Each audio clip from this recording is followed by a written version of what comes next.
आता कैलास अडगावकर ज्वेलर्स सोबत सोनं घेणं झालं आणखीन सोपं. मेकिंग चार्जेसवर तब्बल 50% सूट. मर्यादित कालावधीसाठी नक्कीच भेट द्या. कैलास अडगावकर ज्वेलर्स, दत्त मंदिर bus stop, Nashik road. Nashik शहरात गेल्या काही दिवसांपासून गुन्हेगारी सातत्यानं फोफावत चालली असल्याचं पाहायला मिळतंय. शहरातील वडाळा रोड परिसरात असलेल्या हिरवेनगर येथील बॉम्बे फालुदा आणि भंगाराच्या जेसीबीच्या गोडाऊनवर 3 जेसीबीच्या सहाय्यानं कब्जा करण्यात आला असल्याची धक्कादायक घटना आज पहाटेच्या सुमारास घडली आहे.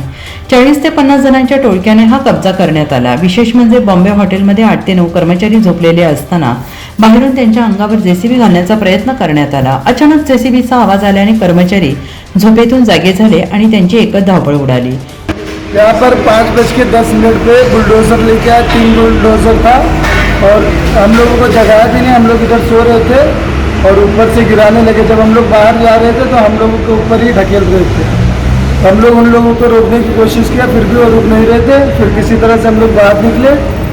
तो फिर उसके बाद हम लोग मना कर रहे थे, फिर भी नहीं माने. वो लोग पूरा तोड़ ताड़ के चले गए. अंदर कितने लोग सोए थे? 8 लोग थे, 9 लोग. अच्छा, तो तुम सोए थे और वैसे ही बुलडोजर चला रहे थे? वैसे ही चला रहे थे. एक का तो उंगली यहाँ से कट गया है, पर वो लोग मान नहीं रहे थे. हम लोग यहाँ बहुत चिल्लाए, बोले रुक जा, फिर भी ये पूरा गिरा दिए उधर बिना नोटिस के. कितने लोग थे? 9 लोग थे. नहीं, जो तोड़ने आए थे? बहुत सारे लोग थे, बच्चे भी थे और बड़े भी थे. अच्छा, वो लोग वीडियो भी नहीं बनाने दे रहे थे. हम लोग वीडियो बना रहे थे तो भी मना कर रहे थे. और ये काई का दुकान था? ये होटल था. काई का था होटल सीख पराठा, चाइनीज, फालूदा, यही सब था. नाम क्या था? कॉफी.